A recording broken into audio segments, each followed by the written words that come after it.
அன்பான நேயர்களே, உங்கள் அனைவருக்கும் அன்பான வணக்கத்தை தெரிவித்துக் கொள்கின்றோம். நாங்கள் மறுபடியும் உங்களை இன்னும் ஒரு செங்கோல் நிகழ்ச்சியில் சந்திப்பதில் மிகவும் மகிழ்ச்சி அடைகின்றோம்.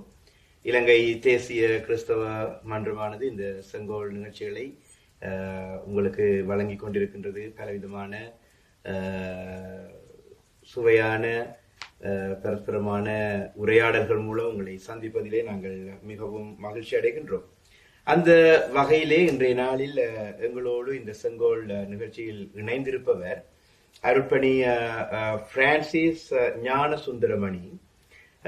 அருட்பணி பிரான்சிஸ் அவர்கள் இந்தியாவிலே தமிழ்நாடு சென்னை பகுதியிலே இருந்து எங்களை நோக்கி இலங்கைக்கு வந்திருக்கின்றார். இவர் தென்னிந்திய திருச்சபையை சார்ந்தவர்.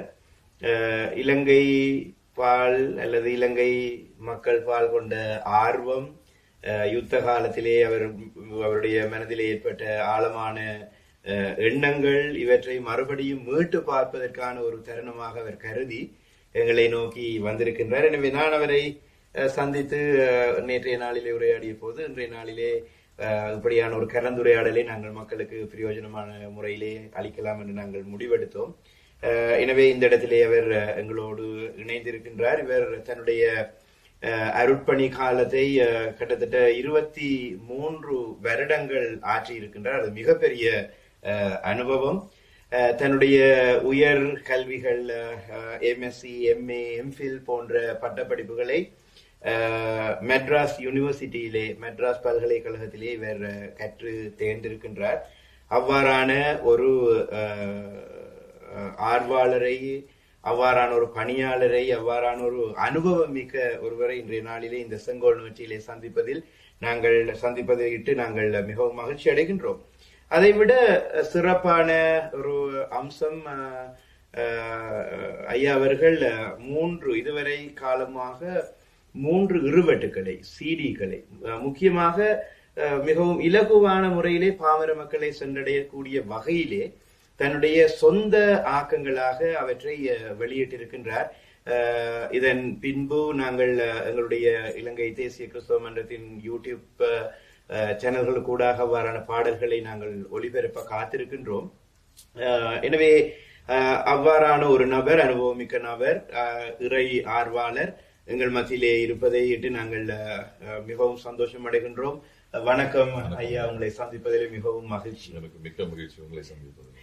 ஐயா, நான் உங்கள்கிட்ட மிகவும் ஆர்வமாக கேட்க விரும்புகிற ஒரு விடயம், இவ்வாறான பாமர மக்கள் மத்தியிலே உங்களுடைய பணியை ஆற்ற வேண்டும் என்ற நோக்கத்திலே நீங்கள் தெரிந்தெடுத்திருக்கின்ற ஊடகங்கள் இன்றைய நாளிலே நாங்கள் கலந்துரையாடலாம். அந்த பணி முக்கியமாக நீங்கள் மெட்ராஸ், தமிழ்நாடு, ஒரு நகர்ப்புறமான ஒரு பணியிலே இருந்து இவ்வாறான பாமர மக்களையும் சென்றடைய வேண்டும் என்ற நோக்கிலே நீங்கள் அந்த பயணம், அதை குறித்து எங்களோடு பகிர்ந்து கொள்ள முடியுமா? சென்னை பேராயத்தில் நான் பணியாற்றுகிற வேலையிலே இந்த ஊடகம், அதாவது கதா கால சபம் என்று சொல்வார்கள், அதை இன்னும் தமிழ் படுத்தி சொல்ல வேண்டும் என்று சொன்னால் இசை வழி நற்செய்தி என்று அழைக்கலாம். மக்களினுடைய எண்ணத்துக்கு ஏற்ப, அவர்களுடைய சூழ்நிலைக்கு ஏற்ப எப்படி நமது நற்செய்தியை கொண்டு செல்ல முடியும் என்பதை குறித்து வருகின்ற பாடலின் வழியாக கதையும் சொல்லி, கதையின் வழியாக நமது கிறிஸ்தவ திருமறையிலிருந்து அந்த நிகழ்வுகளை மையப்படுத்தி அப்படி கொண்டு போய் சேர்ப்பதுதான் இந்த கதா காலசபம் என்று சொல்லப்படுகிற அல்லது இசை வழி நற்செய்தி என்கின்ற ஒரு புதிய நிகழ்வு. இது அண்மையிலே நான் இதை செய்தாலும் இது பழங்காலத்திலே நமது மரபிலே, தமிழ் மரபில் இருக்கின்ற ஒரு மிகப்பெரிய ஒரு சிறப்பான ஒரு ஊடகம். அது கொஞ்சம் கொஞ்சமாக காலமாக அது மறைந்து கொண்டே வந்தாலும் இதை இப்பொழுது திரும்பவுமாக கதையின் வழியாக, நற்செய்தியின் வழியாக, பாடலின் வழியாக மக்களுக்கு கொண்டு சேர்க்கின்ற பொழுது உண்மையிலேயே அவர்களும் ஒரு புது பொலிவு பெறுகிறார்கள். உண்மையிலேயே நான் ஊழியம் செய்த, திருப்பணி ஆற்றிய இடங்கள் கிராமப்புறங்களும் உண்டு, நகர்ப்புறங்களும் உண்டு, இடையில் இருக்கின்ற டவுன் என்று சொல்லுகிற இரண்டுக்கும் நடுவில் இருக்கின்ற பங்கு. எங்கு சென்றாலும் இந்த ஊடகம் மிக சிறப்பான முறையிலே சென்று சேருவதை நான் பார்த்திருக்கிறேன். ஆகினாலே தமிழ் பாடல்கள், கீர்த்தனை முக்கியமாக கீர்த்தனை பாடல்கள் இன்றைக்கு பெருமளவிலே அழிந்து கொண்டே போகிறது. அந்த பாடல்களை மீட்டெடுத்து அதனுடைய தொன்மை ராகங்களை அறிந்து அதன் வழியாக ஆண்டவருடைய இறை செய்தியை மக்களுக்கு கொண்டு சேர்க்க வேண்டும் என்பது என்னுடைய மிகப்பெரிய ஆவல். அதை நான் தொடர்ந்து செய்வதற்கு என்னுடைய தந்தை ஒரு மிகப்பெரிய ஒரு உந்துதல். திரு ஞானமுத்து ஐயா அவர்கள், அவர் தெரு தெருவாக கிராமங்களிலே சென்று இந்த ஊழியத்தை செய்தது பொழுது நான் அப்போது சிறு பையனாக இருந்து கூர்ந்து கவனித்திருக்கிறேன். அதற்கு பிறகு இந்த ஊடகத்தை நானும் பயன்படுத்துவதற்கு அது பேர் உதவியாக இருந்தது. நல்லது ஐயா, நன்றி. உங்களுடைய இந்த பணி, இந்த அழைப்பு மிகவும் சிறப்பானது. நான் நீங்கள் கதைத்துக் கொண்டு போகின்ற போது என்னுடைய மனதிலே திடீரென்று தோன்றிய ஒரு எண்ணம், இது ஒரு பாமர மக்களை சென்றடைய வேண்டும் என்பதற்காக உருவாக்கப்பட்ட மிகவும் ஒரு இலகுவான ஒரு முறை, ஒரு ஊடகம். இப்ப இயேசு திருமறையிலே நாங்கள் பார்க்கின்றோம், உவமைகளுக்கு ஊடாக அவர் தெரிந்த ஒன்றிலிருந்து தெரியாத ஒன்றுக்கு மக்களை அழைத்து சென்றது போல ஒரு உணர்வை நான் பெற்றுக்கொண்டேன். இது நீங்கள் சொன்னீங்கள் நகர்ப்புறம் அல்லது கிராமம் அல்லது அந்த நகர்ப்புறத்துக்கு இடையில இருக்கின்ற அல்லது நகர்ப்புறத்திலே வாழுகின்ற மக்களால் ஏற்றுக்கொள்ளப்படக்கூடிய மாதிரி இருக்குதா, அல்லது நீங்கள் அதுக்கு ஏதாவது ஸ்பெஷலான ஏதாவது யுத்திகள் பாவித்து அவர்களை அப்படியே அதுக்குள்ள இறுக்கி வச்சுக்கொண்டீங்களா? அப்படியான ஏதாவது அனுபவம் பகிர்ந்து கொள்ளலாம். பொதுவாக பாடல்கள் என்று சொல்லுகிற பொழுது எல்லோருக்கும் அது ஒரு மிக பிடித்தமான ஒன்றாகவே இருக்கிறது. கிராமப்புறங்களிலே பாடுகிற தெம்மாங்கு பாடல்கள் என்று சொல்லுகிறார்கள். நகர்ப்புறத்தில் இருக்கின்ற சாதாரணமான மக்கள் பாடுகிற பாடல்கள் அது வேறு வகையாக இருக்கிறது. சில பாடல்கள் கீர்த்தனையின் வழியாக அமைக்கப்பட்ட பாடல் இருக்கிறது. இப்படி பல வகையான பாடல்கள் இருக்கிற பொழுது எல்லா பாடல்களையும் எல்லா மக்களும் விரும்பி கேட்கிறார்கள். அதுல எந்த விதமான ஐயப்பாடும் இல்லை. அந்த சூழ்நிலையில இந்த பாடல்களை பல்வேறு வகையாக வகைப்படுத்தி அதை அவர்கள் விரும்பக்கூடிய அளவிலே பாடுகின்ற பொழுது அவர்கள் உண்மையிலேயே அதை ஏற்றுக்கொள்கிறார்கள். நகர்ப்புறமா இருந்தாலும் கிராமப்புறத்தில் இருந்து வருகின்ற பாடல்களை அவர்கள் அதிகமாக நேசிப்பதற்கும் அதை அன்பு செய்வதற்கும் காரணம் இவர்களுடைய மூதாதையர்கள் கூட கிராமத்திலிருந்து வந்தவர்கள் தான் என்பதை அவர்கள் மறந்து போகவில்லை. ஆகினாலே அந்த ஊடகம் மிக சிறப்பான முறையில் அவர்களுக்கு சென்று சேர்கிறது என்று நான் அதை என்னுடைய பட்டறிவின் வழியாகவே அதை நான் அறிந்து கொண்டேன் கடந்த 22 வருடங்களாக. இன்னும் சொல்ல போனால் வெளிநாடுகளில் கூட, சிங்கப்பூரில் கூட இப்படிப்பட்ட கலைகள் தேவை. கதையின் வழியாக, பாடலின் வழியாக இந்த கதா பிரசங்கம் என்று சொல்லப்படுகிற இசை வழி நற்செய்தியை கேட்க வேண்டும் என்று சொல்லி அவர்களும் இந்த ஊடகத்தை மிகவும் போற்றி அவர்கள் உண்மையிலேயே அதை பாதுகாக்கிறார்கள் என்றுதான் சொல்ல வேண்டும். நீங்கள் கதைத்துக் கொண்டிருக்கின்ற போது நீங்கள் ஒரு விடயத்தை சொன்னீர்கள். இன்றைய நாளிலே இவ்வாறான பாரம்பரியம், மரபு மறைந்து கொண்டு வருகின்ற போது அதை நாங்கள் ஊக்கப்படுத்த வேண்டும். அந்த வகையில நாங்க பார்க்கிற போது நாங்கள் இப்பொழுது ஒரு பெரிய டிஜிட்டல் யுகத்திலே வாழ்ந்து கொண்டிருக்கின்றோம். எல்லாமே எங்களை சவாலுக்கு கொண்டு வருகின்ற ஒரு யுகத்திலே வாழ்ந்து கொண்டிருக்கின்றோம். ஒரு வேளை எதிர்காலத்திலே இவ்வாறான படைப்புகள், இவ்வாறான பாரம்பரிய அணுகுமுறைகள் எங்களுடைய சமூகத்தை விட்டு முற்றாக எடுபட்டு விடுமோ என்கின்ற ஐயப்பாடும் எங்கள் மத்தியிலே நிலவுகின்றது. நாங்கள் அது ஒரு யதார்த்தமான ஒரு சூழ்நிலை. அப்படியான ஒரு நிலையில நீங்க இதை எப்படி பாக்குறீங்க? அப்படியான ஒரு ஆபத்து இதுக்கு ஏற்பட்டுருமா? அப்படி இல்லாட்டி அது ஆபத்து ஏற்படாம இதை நாங்க கட்டி காக்கிறதுக்கு எங்களுடைய இன்றைய தலைமுறையினர் அவங்களுக்கு நீங்கள் சொல்லக்கூடிய அறிவுரைகள் அப்படி ஏதாவது எங்களோட பகிர்ந்து கொள்ள முடியுமா? உண்மையிலேயே இப்படிப்பட்ட கலைகள் அழிந்து கொண்டு வருகிறது என்பதை கண்டிப்பாக ஏற்றுக்கொள்ளக்கூடிய ஒரு கருத்து தான். அதுல எந்த விதமான ஐயப்பாடும் இல்லை. ஆனால் இந்த கலைகள் மறையாமல் இருப்பதற்கு நாம் அதிக முயற்சிகளை எடுத்து வர வேண்டும்.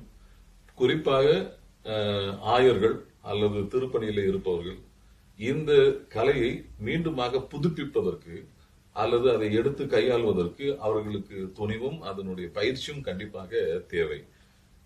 அண்மையிலே நாம் காணுகின்ற வண்ணமாக இந்த ஊடகங்கள் வெளியில் இருக்கின்ற அல்லது வெகுதிரள் ஊடகம் என்று சொல்கிறோம், மாஸ் மீடியா என்று சொல்கிறோமே, அவை இப்பொழுது திருச்சபைக்குள்ளாக நுழைந்திருக்கிறது. அந்த பாடல்கள் நாம் மேற்கத்திய இசையின் வழியாக கேட்கின்ற பாடல்கள் இன்றைக்கு ஆக்கிரமித்து வருகிறது என்று சொன்னாலும் அது மிகையாகாது. ஆனாலும் நமது தனித்துவம் என்ன, நமது பாரம்பரியம் என்ன, நமது மொழி எங்கு சென்று கொண்டிருக்கிறது, நமது மொழியின் இசை எங்கு போய் கொண்டிருக்கிறது என்கின்ற கேள்வியை ஒரு மனிதன் கேட்பார் என்று சொன்னால் கண்டிப்பாக இந்த ஊடகத்தை அவர் பயன்படுத்துவதற்கு பேருதவியாக. ஒரு காலத்தில் நானும் மேற்கத்திய இசையிலே மயங்கியவன், மேற்கத்திய இசையை கற்றுக்கொண்டவன். ஆனால் எப்பொழுது இந்த கீர்த்தனை பாடலை முதலாக தமிழ்நாடு இறையியல் கல்லூரியில் கேட்டேனோ அப்போதில் இருந்து நான் மேற்கத்திய இசைகளை தொடுவதில்லை. மாறாக இந்த தமிழ் இசையை கற்றுக்கொள்ள வேண்டும் அல்லது கிராமிய இசையை கற்றுக்கொள்ள வேண்டும் என்று சொல்லி அதை முற்றிலுமாக கற்றுக்கொண்டு இப்பொழுது என்னால் முடிந்தவரை இந்த ஊடகத்தை நான் பயன்படுத்தி வருகிறேன் என்பது பேருதவி. ஆனால் இந்த சமுதாயத்திற்கு இப்பொழுது இருக்கின்ற ஆயர்களோ அல்லது நன்றாக பாடக்கூடியவர்களோ இந்த ஊடகத்தை கண்டிப்பாக எடுத்து கையாளுவதன் வழியாக நமது பாரம்பரியம் காப்பாற்றப்படும் என்பதிலே எந்த விதமான ஐயப்பாடும் இல்லை. இறுதியாக ஒரு விடயத்தை நான் கேட்க விரும்புகிறேன். இன்றைக்கு பெரும்பாலும் இந்த இளம் சந்ததியினர் அல்லது இளம் குருவானவர்களுடைய ஒரு பெரிய குறைபாடாக திருச்சபைகளிலே நான் என்னுடைய அனுபவத்திலே கேள்விப்பட்டிருக்கின்ற விடயம்தான், எங்களுடைய தாளந்துகளை திருச்சபை இன்னும் அடையாளம் காணவில்லை. நாங்கள் ஏதோ தனிமையாக இருக்கின்றது போல ஒரு எண்ணப்பாடுகளுக்குள்ளே ஏற்படுகின்றது என்கின்ற ஒரு பொதுவான ஒரு குறைபாடு அல்லது ஒரு குற்றச்சாட்டு திரு அவைகளை பொறுத்து இருக்கின்றது. உங்களுடைய இந்த முயற்சியிலே திருச்சபையினுடைய பங்கேற்பு அல்லது திருச்சபையினுடைய உங்களுடைய வரங்களை, உங்களுடைய கொடைகளை, இந்த தாளந்துகளை அடையாளம் கண்டு அதற்குரிய இடங்களை கொடுக்கக்கூடிய வாய்ப்பை நீங்கள் பெற்றீர்களா? அப்படியானால் நீங்கள் எங்களுடைய திருச்சபை தலைவர்களுக்கு ஒரு செய்தியை நீங்கள் வைக்க வேண்டும் என்று நான் எதிர்பார்க்கின்றேன். நல்ல ஒரு சிறப்பான ஒரு கேள்வி. ஆரம்பத்தில் நான் இந்த பாடல்களை அல்லது இந்த கலையை கொண்டு செல்கிறதற்கு முன்பாக அந்த திருச்சபையில் இருக்கின்ற மக்களும் கூட அவர்கள் மேற்கத்திய இசையிலே சற்று மயக்கத்தில் தான் இருந்தார்கள். ஆனால் இந்த பாடல்களை ஒரு சில இடங்களிலே நான் வேண்டுமென்று பயன்படுத்துகிற பொழுது இது என்ன புதிதாக இருக்கிறது பாடல், இது என்ன என்று கேட்பார்கள். அப்பொழுது நான் இந்த பாடலை பாடி இதோட தொடர்புடையது, நமது மரபோடு தொடர்புடையது என்று சொல்லுகிற பொழுது அப்பொழுது அந்த பாடல்களை அவர்கள் முழுவதுமாய் பாட முடியுமா என்று கேட்பார்கள். இப்படி அவர்களுக்கு அந்த சுவையை முதலாவது அறிமுகப்படுத்தி வைத்து அதற்கு பின்பாக இந்த பாடலை நான் பாடுவது வழக்கம். இது தொடர்ந்து செய்வது எனக்கு அடையாளம். தென்னிந்திய திருச்சபை சென்னை பேராயத்தில் எனக்கு கொடுத்த அடையாளம். பேராயர் அவர்களும் என்னை ஊக்கப்படுத்தினார்கள். 2 பேராயர்கள் ஊக்கப்படுத்தினார்கள். இப்பொழுது இருக்கின்ற பேராயர் பால் பிரான்சிஸ் அவர்களும் அவர்கள் ஊக்கப்படுத்தினார்கள். அது மாத்திரமல்ல, என்னை அந்த துறைக்கு தலைவராகவும் வைத்து இயக்குநராக வைத்திருந்தார்கள். வழிபாடு மற்றும் இசைத்துறைக்கு என்னை இயக்குநராக வைத்திருந்து பல ஆண்டுகள் அதில் பணியாற்றுவதற்கு பேருதவியாக இருந்தது. இன்றைக்கு இருக்கின்ற ஆயர்கள் அல்லது திருப்பணியாளர்கள் அதற்கான இடத்தை தேடுகிற பொழுது ஒருவேளை அதிலே சில சிக்கல்கள் இருக்கலாம். ஆனால் மக்கள் அதை உணர்ந்த பொழுது, தலைவர்கள் அதை உணர்கிற பொழுது கண்டிப்பாக அவர்களுக்கு ஒரு இடம் கிடைக்கும். அது மாத்திரமல்ல, இந்த ஊடகத்தை பயன்படுத்துகிற பொழுது அவர்களுக்கே ஒரு தன்னிறைவும் ஒரு மன நிறைவும் கிடைக்கும் என்பதில் எந்த விதமான ஐயப்பாடும். நான் சாதாரணமாக ஒரு அருளுரை ஆற்றுவதற்கும் அல்லது இந்த சிறப்பு ஊடகத்தை பயன்படுத்துகிற பொழுது ஏற்படுகிற மிகப்பெரிய ஒரு தன் நிறைவு இதில் தான் கிடைக்கிறது என்பதை நான் அறிந்து கொண்டேன். ஆகினாலே கண்டிப்பாக எந்த காலத்தை கொண்டும் நமது மரபு வழி சார்ந்த ஊடகங்கள் எக்காரணத்தை கொண்டும் அழிந்து போவதில்லை. அதை பயன்படுத்துவதற்கும் அதை நாம் காப்பாற்றுவதற்கும் கண்டிப்பாக செயல்பட வேண்டும் என்பது என்னுடைய கருத்தாக இருக்கிறது. நல்லது. உங்களுடைய சிறப்பான பதில்களுக்கு இறுதியாக எங்களுடைய தமிழ் உள்ளங்கள், இவற்றை பார்த்து கொண்டிருக்கின்ற தமிழ் உள்ளங்களுக்கு, குறிப்பாக எங்களுடைய கலைஞர்கள், நாட்டுப்புற கலைஞர்களுக்கு நீங்கள் எங்களுடைய அயலவராக சுமந்து வந்த செய்தி என்ன? முக்கியமாக இலங்கையில் இருக்கின்ற அனைத்து மக்களுக்கும் என்னுடைய அன்பார்ந்த நெஞ்சார்ந்த நன்றியும் வணக்கத்தையும் தெரிவித்துக் கொள்கிறேன். உங்கள் மேல் வைத்திருக்கிற பாசத்தின் காரணமாக நானாகவே மனம் வந்து இந்த இடத்தில் இலங்கைக்கு நான் வந்திருக்கிறேன். உங்களுடைய உணர்வுகள், உங்களுடைய ஆதங்கங்கள், உங்களுடைய புரிதல்கள், உங்களுடைய இசை, குறிப்பாக இசை மற்றும் அதை தொடர்புடைய இறையியல் கருத்துக்கள், அப்படிப்பட்ட சூழ்நிலையை புரிந்து கொள்வதற்காக நான் இங்கே வந்திருக்கிறேன். உண்மையிலே நான் இலங்கையினுடைய பாடல்களை பலமுறை நான் கேட்டிருக்கிறேன். பலவிதமான பாடல்களையும் நான் கேட்டிருக்கிறேன். அது ஒரு சிறப்பான ஒரு பாடல்கள். ஆனால் என்னுடைய கருத்து என்னவென்று சொன்னால், நாம் இத்தனை வருடங்கள் ஆன பிறகும் கூட விடுதலை பெற்று தன்னிறைவு பெற்ற நாடாக இருந்தாலும் இன்னும் மேற்கத்திய மோகங்களிலே நாம் அதிகமாக லயித்து விடாமல், அதிலே சார்ந்து விடாமல், நாம் நமது கலைகள் என்ன, நமது பாரம்பரியம் என்ன என்பதை அறிந்து அந்த பாரம்பரியங்களை நாம் எடுத்து நாம் பயன்படுத்துவதனாலே நமக்கு ஒரு அடையாளம் கிடைக்கும் என்பதில் எந்த விதமான ஐயப்பாடு இல்லை. நமது அடையாளத்தை, முகவரியை தேடிக்கொண்டிருக்கிற முயற்சியை நாம் அனைவரும் செய்ய வேண்டும் என்பதே என்னுடைய மிக சிறந்த கருத்து. நன்றி. நன்றி ஐயா. உண்மையாகவே உங்களை நாங்கள் சந்தித்தது மிகவும் மகிழ்ச்சி. அதைவிட இவ்வாறான ஒரு குறுகிய கால பகுதியிலே நாங்கள் எங்களுடைய மக்களோடு உரையாட நீங்கள் கொடுத்த இந்த சந்தர்ப்பத்துக்காக நாங்கள் உங்களுக்கு விசேடமாக நன்றி கூறுகின்றோம். உங்களுடைய பிரயாணம், உங்களுடைய இங்கே நீங்கள் தங்கி இருக்கின்ற நாட்கள் சிறப்பாக அமைய நாங்கள் வாழ்த்துகின்றோம். உங்களுடைய திருச்சபைக்கும் இலங்கை தேசிய கிறிஸ்தவ மன்றத்தில் இருந்து வாழ்த்துக்களை கொண்டு செல்லுங்கள். நாங்கள் மறுபடியும் இணைந்து கொள்ளுகின்ற வரை நாங்கள் தொடர்பிலே நிலைத்திருப்போம். நன்றி நேயர்களே, நீங்கள் செங்கோலோடு இணைந்தீர்கள். அதற்காக உங்களுக்கு நன்றி கூறுகின்ற அதே நேரத்திலே நீங்கள் இதை பாருங்கள், உங்களுடைய நண்பர்களோடு, உங்களுடைய திருகவை மக்களோடு நீங்கள் இந்த யூடியூப் சேனலை நீங்கள் ஷேர் பண்ணுங்கள், சப்ஸ்கிரைப் பண்ணுங்கள். நாங்கள் தொடர்ந்தும் இந்த செங்கோல் நிகழ்ச்சியோடு நிலைத்திருப்போம். உங்களிடமிருந்து நாங்கள் விடைபெறுவது இலங்கை தேசிய கிறிஸ்தவ மன்றம். வணக்கம்.